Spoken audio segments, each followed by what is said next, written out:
পুনৰ স্বাগতম। ৰেল ৰাজ্যমন্ত্ৰী তথা নগাঁৱৰ সাংসদ ৰাজেন গোহাঁই এখন সংবাদমেল সম্বোধন কৰিছে। পোনপটীয়া সম্প্ৰচাৰত আমি লৈ গৈছো। কিবা কথাত যদি শুনানি নহয়, কিবা বন্ধ থাকে, কিবা হয়, তেতিয়াহ'লে মই অন্তত দুখমুক্ত হ'বলৈ সুযোগটো নাপাম।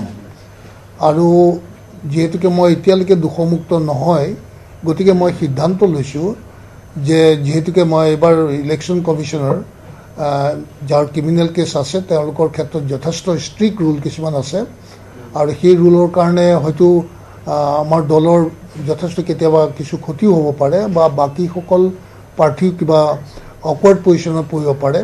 সেইকাৰণে মই ভাবিলোঁ দলৰ কথা ভাবি যে মই এইবাৰ যিহেতুকে যেতিয়ালৈকে মই দুখমুক্ত নহওঁ তেতিয়ালৈকে মই নিৰ্বাচন নেখেলোঁ, আৰু দুখমুক্ত হ'লে তাৰপিছত দলে যি সিদ্ধান্ত লয়, যি ধৰণৰ দায়িত্ব দিয়ে সেই দায়িত্ব ল'বলৈ মই সাজু আছোঁ। গতিকে মোৰ এইটো সিদ্ধান্ত যে মই এইবাৰ নিৰ্বাচন নেখেলোঁ যেতিয়ালৈকে মই দুখমুক্ত নহওঁ। কনভিকশ্যন নোহোৱালৈকে আপোনাৰ সম্পূৰ্ণ অধিকাৰ আছে আপুনি নিৰ্বাচন খেলাৰ। কিন্তু তথাপিও মই দেখিছোঁ যে মোৰ ওপৰত এটা এলিগেশ্যন যিহেতুকে আছে, সেইটো প্ৰমাণ হওক। প্ৰমাণ যেতিয়া মই যদি দুখমুক্ত হওঁ তেতিয়াহ'লে মই পুনৰ পলিটিক্সত ঘূৰি আহিম। আৰু যেতিয়ালৈকে মোৰ এইটো মৰেলে নকয় যে মোৰ যদিও মই কনভিক্টেড হোৱা নাই, আৰু কিন্তু এটাতো এলিগেশ্যন আছে, মোৰ ওপৰত এটা চাৰ্জ আছে, গতিকে চাৰ্জটোৰ পৰা মুক্ত নোহোৱালৈকে মই অন্ততঃ মই মৰেলি প্ৰিপেয়াৰ হ'ব পৰা নাই। আৰু এই ক্ষেত্ৰত যথেষ্ট সমালোচনাৰ সন্মুখীন হ'ব লাগিব দলে, আৰু যাৰ কাৰণে দলটোৰ ক্ষতি হ'ব পাৰে বা অন্যান্য প্ৰাৰ্থীসকলৰ ক্ষতি হ'ব পাৰে। এই সকলোবিলাক কথা চিন্তা কৰি মই ভাবিছোঁ যে অন্ততঃ মোৰ মৰেলিটিয়ে নকয় যে মই এইবাৰ নিৰ্বাচন খেলোঁ যেতিয়ালৈকে মই দুখমুক্ত নহওঁ। কিন্তু এটা কথা এইখিনিতে আহি পৰিছে যে এই সিদ্ধান্তটো আপোনাৰ সম্পূৰ্ণ ব্যক্তিগত সিদ্ধান্ত নাই, ক'ৰবাত নহয় ক'ৰবাত, কাৰণ আৰ পি শৰ্মাক দেখা পোৱা গৈছে তেওঁলোকে পদত্যাগ কৰিলে তেওঁ, গতিকে আপোনাকো ক'ৰবাত ওপৰৰ পৰা নাই, পাৰ্টীয়ে কোনো ধৰণৰ হেঁচা দিয়া নাই মোৰ ওপৰত। এইটো মোৰ সম্পূৰ্ণ ব্যক্তিগত সিদ্ধান্ত, আৰু পাৰ্টীয়ে যি সিদ্ধান্ত লয় আৰু নগাঁৱৰ ক্ষেত্ৰত মই সেই সিদ্ধান্ত মানি ল'ম। আৰু মই পাৰ্টীৰ এজন একনিষ্ঠ কৰ্মী হিচাপে আজি ইমান বছৰে কৰি আহিছোঁ, যিটো নিজ হাতেৰে যিহেতুকে পাৰ্টীটো গঠন কৰিছিলোঁ, আৰু এই পাৰ্টীটো কোনো ক্ষেত্ৰতে ক্ষতি হোৱাটো মই নিবিচাৰোঁ, আৰু মই ক্ষতি হ'বলৈ নিদিওঁ, আৰু মই একনিষ্ঠভাৱে পাৰ্টীৰ হৈ কাম কৰিম। কিন্তু ক'ৰবাত আপোনাৰ নামটো পেনেলৰ দ্বিতীয় স্থানত ৰখাৰ কাৰণে আপুনি ভিতৰৰ পৰা, যদিও আপুনি মুকলিকে কোৱা নাই, আপোনাৰ নামটো কিন্তু পেনেলত ৰাজ্যিক পেনেলে দ্বিতীয় স্থানত ৰাখিছে, তাত আপুনি ক্ষোভিত হৈছে নেকি? নাই, মই চাওক, পেনেলত একত আহে দুইত আহে মোকতো নাজানা নহয়, কেন্দ্ৰীয় নেতৃবৰ্গ সকলোৱে জানে। যদি পেনেলত আহিলে সেইটো অন্ততঃ কুৱেশ্যন হ'ব যে পেনেলৰ 1 নম্বৰ 2 নম্বৰ পেনেল বা কিহত আহিছে। কিন্তু সেইটো পেনেলৰ 2 নম্বৰত আহিলে যে মই টিকেট নাপাম বা টিকেট নিদিব কেন্দ্ৰীয় নেতৃবৰ্গই, এইটো নহয়। গতিকে মই মোৰ নিজাববীয়াকৈ সিদ্ধান্ত লৈছোঁ, যিহেতুকে মই উচিত হ'ব এইটো, যিহেতুকে মই এতিয়ালৈকে দুখমুক্ত হোৱা নাই। আৰু দুখমুক্ত হ'লে মোক নিশ্চয় পাৰ্টীয়ে আকৌ যি ধৰণে দায়িত্ব দিব, যি ধৰণৰ য'ত ৰাখিব, যেনেকৈ কয় মই তেনেকৈ দলৰ কাম কৰি যাম। আপুনি গুৱাহাটীত কৈছিলে যে আপুনি টিকট পাব আৰু প্ৰতিজ্ঞা কৰি আপুনি জিকি আহিব। ৰূপক শৰ্মাই টিকট কৈছে আৰু দুৰ্ভাগ্যজনক, কিন্তু আজি হঠাতে এই মন্তব্য কিয়? চাওক, কিছুমান সময়ত কিছুমান কথা কোৱা যায়, কিন্তু কিছুমান সময়ত কেতিয়াবা কিছুমান কথা গভীৰভাৱে ভাবা যায়, আৰু ভাবি পেলাই কিছুমান সিদ্ধান্ত লোৱা যায়। কেতিয়া কিছুমান কথা আৱেগত কোৱা যায়, সেইটো নহয়। যেতিয়া ভাবি চিন্তি পেলাই যেতিয়া সিদ্ধান্ত লোৱা যায় সেইটোৱে আচল সিদ্ধান্ত। আৰু সেই সিদ্ধান্ত মৰ্মে মই যিটো সিদ্ধান্ত লৈছোঁ কাৰো হেঁচাত পৰি লোৱা নাই। আজি যাকেই নগাঁৱত প্ৰাৰ্থিত্ব নিদিয়ক দলে, তেওঁৰ হৈ মই কাম কৰিম, আৰু তেওঁক জিকাই আনিবলৈ মই যি ধৰণৰ চেষ্টা কৰিব লাগে সকলো চেষ্টা কৰিম। যিহেতুকে মোদীজীক আগন্তুক দিনবিলাকত তেখেতক পুনৰ এবাৰ দেশৰ প্ৰধানমন্ত্ৰী পাতাটো আমাৰ সকলো নিষ্ঠাৱান কৰ্মীৰ এইটো দায়িত্ব আৰু কৰ্তব্য, আৰু সেই দায়িত্ব আৰু কৰ্তব্য মই নিষ্ঠাৰে পালন কৰি যাম। কিন্তু এটা কথা দেখা পোৱা গ'ল গোহাঁইনগৰীয়া, যে আপুনি ইতিমধ্যে কৈছে যে দুখমুক্ত ভালকৈ আপুনি কৰে। আপুনি দলটোৰ এজন জ্যেষ্ঠ কৰ্মী, আপুনি ইমান দিন ধৰি তাতে প্ৰায় কেইবাটাও কাৰ্যকালৰ কাৰণে আপুনি নিৰ্বাচিত হৈ আহিছে। আপুনি যদি আপোনাক প্ৰাৰ্থিত্ব দিয়া নহয়, ক'ৰবাত বিজেপি বিপদত পৰিব বুলি আপুনি নাভাবেনে? সমষ্টিটোত কেনেদৰে প্ৰভাৱিত হ'ব? চাওক, কৰ্মীৰ মাজতো অকণমান দুখ হ'ব, যথেষ্ট দুখ হ'ব, কিয়নো কৰ্মীখিনিক আজি ইমান বছৰে মই ধৰি ৰাখিছোঁ, আৰু কৰ্মীখিনি মোৰ ক্ষেত্ৰত যথেষ্ট নিৰ্ভৰশীল তেওঁলোক, আৰু মই নাথাকিলে যেন তেওঁলোকৰ গাৰ্জেন এজন নোহোৱা নিচিনা হৈ যোৱা এটা পৰিৱেশ হ'ব বা হয়। কিন্তু সেই ক্ষেত্ৰত মই চম্ভালি ল'ব পাৰিম, যিহেতুকে মোৰ এইখিনি বিশ্বাস আছে, কৰ্মীৰ ওপৰত মোৰ আস্থা আছে।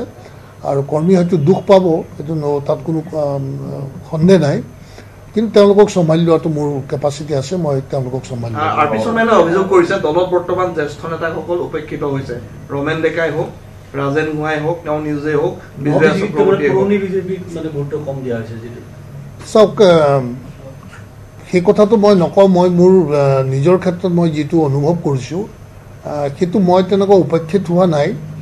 মোক যিহেতুকে মন্ত্ৰীও পাতিলে আৰু মই সকলো গোটেই শেষ কৰিব পাৰিলোঁ মন্ত্ৰিত্বৰ যিটো মোৰ কাৰ্যকাল আছিলে, গতিকে মোক ষ্টেট লিডাৰশ্বিপে বা মোৰ কেন্দ্ৰীয় নেতৃবৰ্গই কোনোদিন উপেক্ষিত কৰা নাই। মই সেই ক্ষেত্ৰত মোৰ তেনেকুৱা কোনো নাই, অভিযোগ নাই। সক্ৰিয়ভাৱে কেম্পেইন কৰিবনে কেণ্ডিডেটজন? নিশ্চয় কৰিম। মই দিনে ৰাতিয়ে কষ্ট কৰি পাৰ্টিৰ কাৰণে কাম কৰিম, সেই তাত কোনো সন্দেহ নাই। আৰু এতিয়া ভাল হ'ব, অকল নগাঁৱতে নহয়, মই সমগ্ৰ অসমতে য'তে ত'তে যাবলৈ সুবিধা পাম আৰু দলৰ কাৰণে কেম্পেইন কৰি মই দলটোক জিকাই অনাৰ কাৰণে যি কষ্ট কৰিলে চব কৰিম। আপোনাক যদি প্ৰাৰ্থিত্ব প্ৰদান নকৰে তাত আপুনি কাক আপোনাৰ পচন্দৰ প্ৰাৰ্থী? চাওক, সেই ক্ষেত্ৰত মোৰ কোনো চইচ নাই। মোৰ দলৰ ওপৰত বিশ্বাস আছে, দলে নিশ্চয় এজন ভাল প্ৰাৰ্থী দিব, সকলোৰে গ্ৰহণযোগ্য এজন প্ৰাৰ্থী, আৰু যিজন প্ৰাৰ্থী দিলে হয়তো সকলোৱে গ্ৰহণ কৰি আমি একেলগে আগুৱাই লৈ যাব পাৰিম। আৰু সেইটো মোৰ দলৰ ওপৰত অত্যন্ত বিশ্বাস আছে। দলে এই সিদ্ধান্ত উচিত সিদ্ধান্ত ল'ব। Thank U.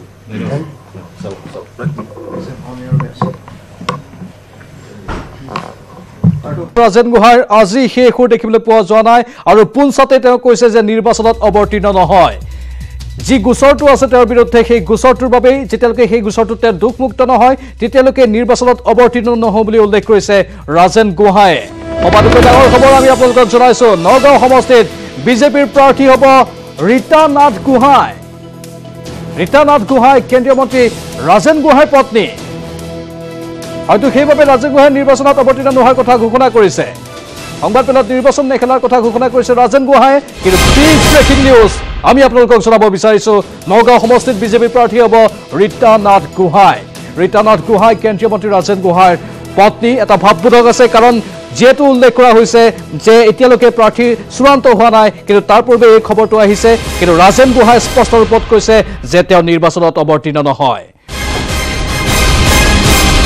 নগাঁও সমষ্টিত বিজেপিৰ প্ৰাৰ্থী হ'ব ৰীতা নাথ গোহাঁই। সম্ভাৱনা যথেষ্ট আছে। ৰীতা নাথ গোহাঁই কেন্দ্ৰীয় মন্ত্ৰী ৰাজেন গোহাঁইৰ পত্নী। সংবাদমেলত নিৰ্বাচন নেখেলাৰ কথা ঘোষণা কৰিছে ৰাজেন গোহাঁই। কিন্তু কালিলৈকে যি সুৰ আছিল ৰাজেন গোহাঁইৰ, সেই সুৰ হঠাৎ আজি পুৱাৰ ভাগতেই সলনি হৈ পৰিল। ৰাজেন গোহাঁইয়ে কোনো ধৰণৰ প্ৰেচাৰত বা কোনো ধৰণৰ চাপত পৰি এই সিদ্ধান্ত লোৱা নাই বুলি উল্লেখ কৰিছে। তেওঁ এয়া নিজস্ব ব্যক্তিগত মন্তব্য আৰু সকলো ভাবি চিন্তিয়ে তেওঁ এই সিদ্ধান্ত গ্ৰহণ কৰা বুলি আমাৰ সাংবাদিকৰ সন্মুখত উল্লেখ কৰিছে। কোনো কাৰণতে তেওঁ দুখমুক্ত নোহোৱালৈকে নিৰ্বাচনত অৱতীৰ্ণ নহ'ব বুলি স্পষ্ট কৰি দিছে। কিন্তু ৰূপক গোহাঁই যেতিয়া প্ৰাৰ্থিত্বৰ কথা ওলাইছিল, ৰূপক শৰ্মাৰ, সেই ৰূপক শৰ্মাৰ প্ৰাৰ্থিত্বৰ কথা ওলাওঁতেই ৰাজেন গোহাঁই কৈছিল যে ৰূপক শৰ্মাক ৰাজনীতিলৈ তেওঁ আনিছিল আৰু ৰূপক শৰ্মাই টিকট বিচৰাটো দুৰ্ভাগ্যজনক। তাৰ প্ৰত্যুত্তৰত ৰূপক শৰ্মায়ো মন্তব্য প্ৰকাশ কৰিছিল। আৰু ৰাজেন গোহাঁই কালিলৈকে এক কথাত দৃঢ়ভাৱে কৈ আছিল যে তেওঁই নগাঁও সমষ্টিত টিকট লাভ কৰিব আৰু তেওঁ নিৰ্বাচনত অৱতীৰ্ণ হ'ব। কিন্তু সেই কথাৰ সুৰ আজি হঠাৎ সলনি হৈ পৰিল। ৰাজেন গোহাঁই কৈছে যে তেওঁ দুখমুক্ত নোহোৱালৈকে নিৰ্বাচনত অৱতীৰ্ণ নহয়। অৰ্থাৎ স্পষ্ট, তেওঁ এইবাৰ নগাঁও লোকসভা সমষ্টিৰ পৰা নিৰ্বাচন নেখেলে। কিন্তু হয়তো তেওঁৰ পত্নী ৰীতা নাথ গোহাঁই এইবাৰ নগাঁৱৰ প্ৰাৰ্থী হ'ব পাৰে নেকি, তাক লৈও বিভিন্ন গুণাগুঠা চলি আছে। এতিয়া অৱশ্যে কৈ দিব নোৱাৰি, কিন্তু এটা মহলে কৈছে যে ৰীতা নাথ গোহাঁই হয়তো নগাঁও সমষ্টিত বিজেপিৰ প্ৰাৰ্থী হ'ব।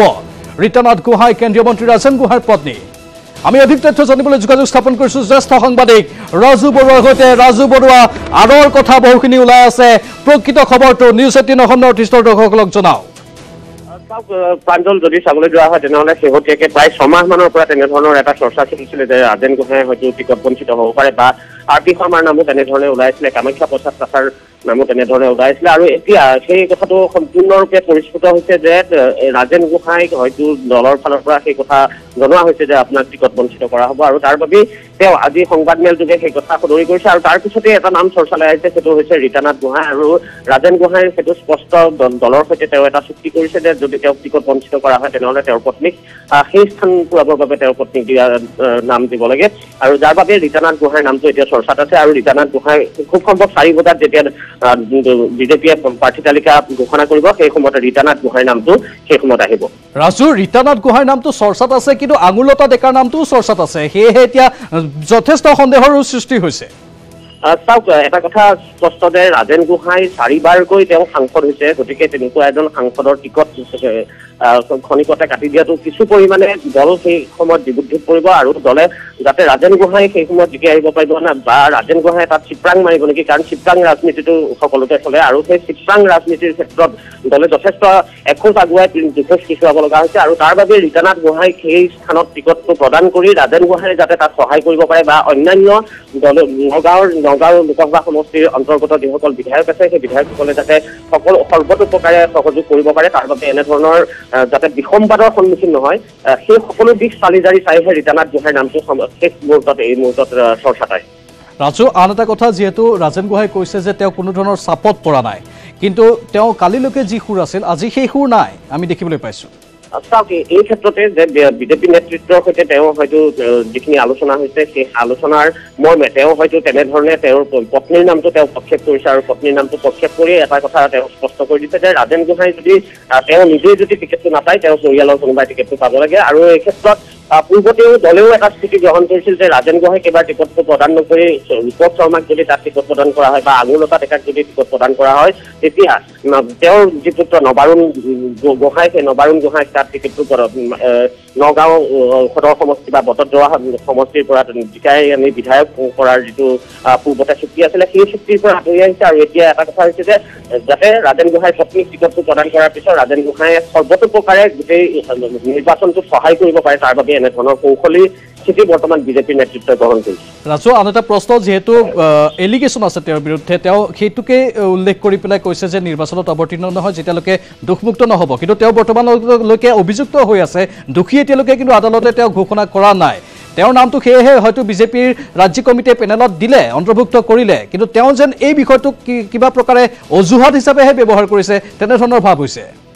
চাওক, নিৰ্বাচন কমিটিৰ যেতিয়া বৈঠক আছিলে, নিৰ্বাচন কমিটিৰ বৈঠকৰ সময়ত ৰাজেন গোহাঁয়ে যিটো কথা আমাৰ সন্মুখত কৈছিলে, সংবাদ মাধ্যমত কৈছিলে, সেই সময়ত এটা কথা আছিলে তেওঁৰ যিটো সুৰ, সেই সময়ত তেওঁ এটা কথা কৈছিলে যে তেওঁক টিকট প্ৰদান দলে কৰিব লাগিব, আৰু তেওঁৰ এনেধৰণৰ যিটো এলিগেশ্যন আছে সেইটো এলিগেশ্যন এতিয়ালৈকে আদালতত প্ৰমাণ হোৱা নাই, আৰু আজিৰ দিনটোত তেওঁ যিটো কথা কৈছে যে তেওঁ তেনেকুৱা এটা যৌন নিৰ্যাতনৰ গোচৰ তাৰ বাবে তেওঁ এই নিৰ্বাচনত তেওঁ অৱতীৰ্ণ নহয়, যেতিয়ালৈকে তেওঁ দোষমুক্ত বুলি বিবেচিত নহয় তেতিয়ালৈকে তেওঁ নিৰ্বাচনত অৱতীৰ্ণ নহয়, কিন্তু তেওঁৰ পত্নী যদি নিৰ্বাচনত এবাৰ অৱতীৰ্ণ হয় তেনেহ'লে তেওঁ সৰ্বতোপ্ৰকাৰে সহায় কৰিব, সেইখিনি কথা হয়তো তেওঁ দলীয় নেতৃত্বক সেইখিনি জানিবলৈ দিছে, আৰু বিশেষকে দলে হয়তো মই ইতিমধ্যে কৈছোঁ যে এখোজ আগুৱাই দুখোজ পিছুৱাব লগা হৈছে ৰাজেন গোহাঁইৰ টিকটটো কৰ্তনৰ ক্ষেত্ৰত, কাৰণ ৰাজেন গোহাঁই যদি তাত সেই সমষ্টিটোত আন ৰূপক শৰ্মা বা আনক যদি টিকট প্ৰদান কৰে তেনেহ'লে তেওঁ চিপ্ৰাং যিটো চিপ্ৰাং ৰাজনীতি সেই চিপ্ৰাং ৰাজনীতি যদি কৰিবলৈ যায় তেনেহ'লে কিন্তু দল ক্ষতিগ্ৰস্ত হ'ব, আৰু ৰূপক শৰ্মা বা আন যি প্ৰাৰ্থী সেই প্ৰাৰ্থীজনক জিকাই অনাত বিজেপিৰ নেতৃত্ব সফল নহ'ব পাৰে। অৰ্থাৎ ৰাজু, ৰাজেন গোহাঁয়ে এটা পৰিকল্পনা কৰিছে যে মই নিজে নেখেলো, লোককো সেইটো সমষ্টিত নিৰ্বাচনত অৱতীৰ্ণ হ'ব নিদিওঁ, নিজৰ পত্নীকে সেইটো সমষ্টিত অৱতীৰ্ণ কৰাম। স্বাভাৱিকতে যে তেওঁ 4বাৰৰ সাংসদ, গতিকে তেওঁ এজন পুৰণি সাংসদ, আৰু সেই পুৰণি বৰ্তমানো তেওঁ কেন্দ্ৰীয় ৰাজ্যিক ৰেল মন্ত্ৰী, গতিকে স্বাভাৱিকতে তেওঁ যি চুক্তি তেওঁ প্ৰদান কৰিব, তেওঁ দলীয় নেতৃত্বৰ আগত যি চুক্তি কৰিব সেই চুক্তি হয়তো দলীয় নেতৃত্বই মানি ল'ব লাগিব, যাৰ বাবে ৰীতানাথ গোহাঁইৰ নামটো এতিয়া চৰ্চাত আছে, আৰু হয়তো 4 বজাত যি প্ৰাৰ্থী তালিকা প্ৰকাশ কৰিব সেই প্ৰাৰ্থী তালিকা প্ৰকাশ কৰিলে ৰীতানাথ গোহাঁইৰ নামটো তাত থাকিব।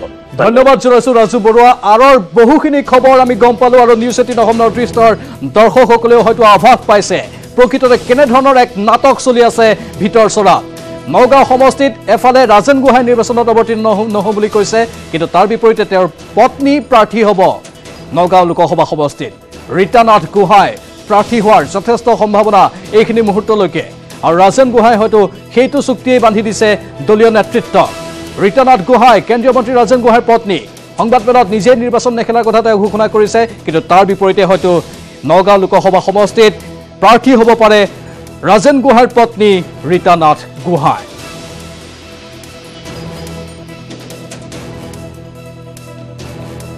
আজিৰ দিনটোত কেইবাটাও উখল মাখল এক প্ৰকাৰ পৰিৱেশ। এফালে আমি দেখিবলৈ পালোঁ RP শৰ্মাই বিজেপি ত্যাগ কৰাৰ কথা ক'লে, যিহেতু তেওঁ দলীয় টিকট পোৱা নাই তেজপুৰৰ পৰা।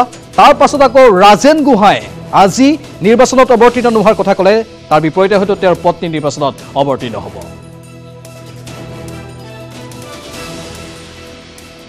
RP শৰ্মাই কৈছিল যে এতিয়া বৰ্তমান ভাৰতীয় জনতা পাৰ্টীৰ ভিতৰ চৰাত বহুকেইজন লোক অসন্তুষ্ট হৈ আছে। কিয় RP শৰ্মাই এই কথাটো ক'লে? RP শৰ্মাৰ সেই ভাষ্য আমি আকৌ এবাৰ আপোনালোকক শুনাব বিচাৰিছোঁ। নহয় 2015 চনত যেতিয়া হিমন্ত বিশ্ব শৰ্মা ডাঙৰীয়া আৰু তেখেতৰ বন্ধুসকল জইন কৰিবলৈ বিচাৰিলে যোগ দিব বিচাৰি মই তেতিয়া অপোজ কৰিছিলোঁ। মই আজি এই ঘটনা ঘটিব মই তেতিয়া মই দেখিছিলোঁ, ফ'ৰ্চি কৰিছিলোঁ 2015 চনত যে সেইকাৰণে আমাৰ পুৰণা পাৰ্টি কৰ্মীৰ অস্তিত্ব টোটেলি মাটিত মিলি যাব, নাইকিয়া হৈ যাব। সেইকাৰণে মই অপোজ কৰিছিলোঁ। ইভেন AGP এলায়েন্সো মই অপোজ কৰিছিলোঁ। সেই মই অপোজ কৰাৰ পিছত মোক কোৰ কমিটি বিজেপিৰ ওলাই দিয়া হ'ল, মোক কোৰ কমিটি ওলাই দিয়া হ'ল। তেতিয়া মই ইনচাল্ট ফিল নকৰিলোঁ, মই ইলেকশ্যন কমিটি ওলাই দিয়া হ'ল। ঠিক আছে, পৰহি যেতিয়া ইলেকশ্যন কমিটি মিটিং ষ্টেটত বহিলে, ঠিক আছে, হিমন্ত বিশ্ব শৰ্মা খেলক, আপত্তি নাই, কিন্তু RP শৰ্মাৰ নাম যাওক, যিহেতু চিটিং MP হয় আৰু গোৰ্খা আসাম গোৰ্খা সন্মিলনৰ প্ৰেচিডেণ্ট হয়। 26 লাখ গোৰ্খা আছে অসমত, তাৰপৰা 4,13,000 গোৰ্খা আছে অকল সোণপুৰ বিশ্বনাথ বিপুৰীয়া মিলাই। আৰু অকল গোৰ্খাসকলো মই নহয়, 1.5 কোটি গোৰ্খা আছে ভাৰতত, তেওঁলোকৰ প্ৰতিনিধি মই। RP শৰ্মা বাহিৰে চব MPৰ নাম আছে লিষ্টত, চিটিং MP, তাত RP শৰ্মা নাই। ইমানখিনি কাম কৰা 90%, 90% পঞ্চায়ত জিকালোঁ, 9জন MLA জিকিছে। তাৰপিছত টিকেট নিদিবাটো বাদ দিয়া, টিকেট দিব নালাগে, ঠিক আছে, মোক বুজালা হয়, ক'লা যে RP দা আপুনি খেলিব নালাগে, আপুনি সহায় কৰক, মই আছোঁ আপোনাৰ লগত, সদায় থাকিম, মই খেলিম। ক'লে যে নাম যদি পঠাই দিলোঁ 2 নম্বৰ, 3 নম্বৰ, 5 নম্বৰ, 10 নম্বৰত পঠাই দিলোঁ হয়, মোৰ আপত্তি নাছিলে। আজি ৰিজাইন নিদিলোঁ, মই পাৰ্টিৰ হৈ কাম কৰিলোঁ হয়, কিয় বুজিমে? লাত মাৰিবা 2 বাৰ 2 ফালে, 2 চৰ মাৰিবা, তাৰ চৰি ক্ষমা কৰি দিয়ক। আৰু ললিপপ নোখোৱাব মোক, গভৰ্ণৰ সপন আৰু ৰাজেশৰ সপন, জালুকবাৰীৰ পৰা আপুনি খালি মন্ত্ৰী হ'ব। বোলে এইবাৰ ললিপপ 5 বছৰীয়া কেঁচুৱাই খায় কৰিলোঁ। মই প্ৰধানমন্ত্ৰী দিলোঁ প্ৰথমে, it is address to prime minister of India, মই হিন্দীতে লিখিছোঁ, ডিটেইল লিখিছোঁ, 1976 আজিলৈ যিমান কাহিনী আছে চব দিছোঁ। এতিয়ালৈ ভাবা নাই, এইটো ভাবি মই আজিৰ ভিতৰত ভাবিম, কালি ভিতৰত ভাবিম। নমিনেশ্যন ডেট দিয়া 25 তাৰিখ আছে, বহুত দিন আছে, আজি 16 তাৰিখ হৈছে, আৰু 10 দিন আছে, সময় আছে। নমিনেশ্যন একদিনতে দিব, 1 ঘণ্টা দিয়া যায়, চব পেপাৰ ৰেডি আছে মোৰ হাতত, কৰিব পাৰোঁ। কংগ্ৰেছ বুলি নকওঁ, কংগ্ৰেছ হ'ব পাৰে, যিকোনো দল হ'ব পাৰে, ৰাষ্ট্ৰীয় দলতে কৰিম। কিয় ৰিজনেল দল এতিয়া তাত কি কয় আপোনাৰ এই আঞ্চলিক দলৰ কোনো স্থিতি নাই। খাপক যদি আপুনি কেতিয়াবা মাৰি দিয়ে, খাপক জীৱনত পাহৰি নাযায়। তেনেকৈ হ'ব পাৰে যে যিহেতু হিমন্ত বিশ্ব শৰ্মাৰ বিজেপিত যোগদান দিয়াত মই বিৰোধিতা কৰিছিলোঁ 2015 চনত, অৱশ্যে তেখেত যোগদান পাই মই ভাই বুলি মানি লৈছিলোঁ। সদায় হোৱাটছএপত ফোনত সদায় কথা হয় আমাৰ, ডেইলি, খুব ভাল ৰিলেশ্যন এনেই দেখাত। তাৰে বদলা হয়তো হিমন্ত বিশ্ব শৰ্মা ডাঙৰীয়া লৈছে যে তই মোক অপোজ কৰিছিলি 2015 চনত, তোক পানী খুৱাই এৰিম। পানী কি খাম ভাই, পানী বহুত খাম, বিজেপি পানী মই কাকো নোখোৱাওঁ ভাই, মই ভগৱানৰ ওপৰত বিশ্বাস কৰোঁ, মা দুৰ্গা আৰু এনেধৰণে